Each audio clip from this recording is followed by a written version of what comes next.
ভাবুন তো ২২০ রান করেও যদি কোনো দল হেরে যায় তাহলে দোষটা কোথায়?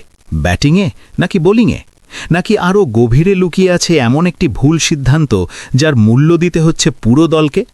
ঠিক এমনই এক প্রশ্ন এখন ঘুরপাক খাচ্ছে কলকাতা নাইট রাইডার্সের ভক্তদের মনে। আর সেই প্রশ্নের কেন্দ্রে একটাই নাম, মুস্তাফিজুর রহমান।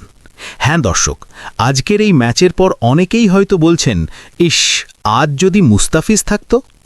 ম্যাচের দৃশ্যপটটা একটু কল্পনা করুন। ডাগ আউটে বসে আছেন অধিনায়ক আজিঙ্কা রাহানে। তার চোখে মুখে হতাশার ছাপ, আর মনে হয়তো ঘুরছে একটাই চিন্তা, দলের বোলিং আক্রমণে কোথায় যেন বড় একটি শূন্যতা রয়ে গেছে। ম্যাচ শেষে নিজের মুখেই স্বীকার করলেন, আমরা বল হাতে সুবিধা করতে পারিনি। তিনি সরাসরি কারুর নাম নেননি, কিন্তু ক্রিকেট বোঝে এমন কেউই নেই যে বুঝতে পারছে না এই কথার আড়ালে লুকিয়ে আছে একজন কার্যকরী বোলারের অভাব, যিনি এই ম্যাচের গতিপথই বদলে দিতে পারতেন। এবার আসা যাক ম্যাচের আসল ঘটনায়। প্রথমে ব্যাট করতে নেমে কলকাতা নাইট রাইডার্স রীতিমতো ঝড় তোলে। নির্ধারিত ২০ ওভারে ৪ উইকেট হারিয়ে তারা তোলে বিশাল ২২০ রান। অধিনায়ক আজিঙ্কা রাহানে খেলেন দারুণ একটি ইনিংস, ৪০ বলে ৬৬ রান। তার সঙ্গে তাল মিলিয়ে তরুণ ব্যাটসম্যান অঙ্কৃশ রঘুবংশী করেন ২৯ বলে ৫১ রানের ঝলমলে ইনিংস। সব মিলিয়ে স্কোরবোর্ডে যখন ২২০ রান ঝুলছে, তখন মনে হচ্ছিল এই ম্যাচটা বুঝি এক পেশেই হতে যাচ্ছে। কিন্তু ক্রিকেট যে অনিশ্চয়তার খেলা, সেটাই যেন আবারও প্রমাণ করে দিল মুম্বাই ইন্ডিয়ান্স। জবাবে ব্যাট করতে নেমে তাদের ২ ওপেনার রোহিত শর্মা এবং রায়ান রিকলটন শুরু থেকেই কলকাতার বোলারদের ওপর চড়াও হন।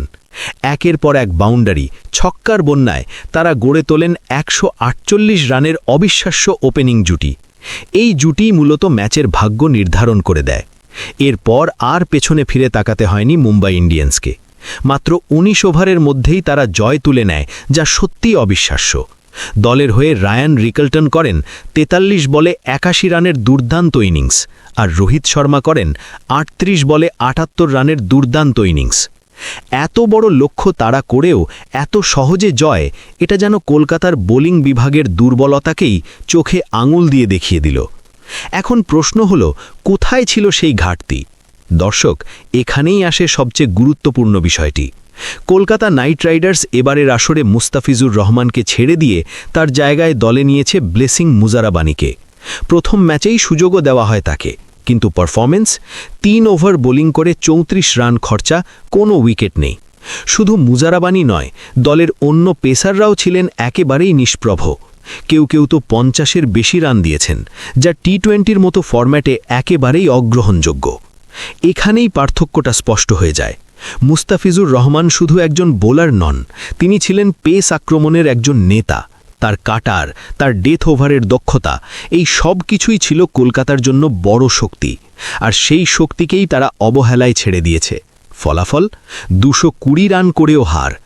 আজকের এই ম্যাচটা যেন শুধু একটি পরাজয় নয়, বরং একটি ভুল সিদ্ধান্তের প্রতিচ্ছবি। হয়তো আর্থিকভাবে কিছুটা ক্ষতিগ্রস্ত হয়েছেন মুস্তাফিজুর রহমান, কিন্তু মাঠের পারফরম্যান্স বলছে এর চেয়ে অনেক বড় ক্ষতির মুখে পড়তে পারে কলকাতা নাইট রাইডার্স। এখন দেখার বিষয়, তারা কি এই ভুল থেকে শিক্ষা নেয়, নাকি পুরো টুর্নামেন্ট জুড়েই এই সিদ্ধান্তের খেসারত দিতে হয়। তবে একটা কথা নিশ্চিত, আজকের এই ম্যাচের পর মুস্তাফিজকে ছেড়ে দেওয়ার সিদ্ধান্তটা তাদের জন্য কত বড় ভুল ছিল, সেটা আর নতুন করে কাউকে বোঝাতে হবে না।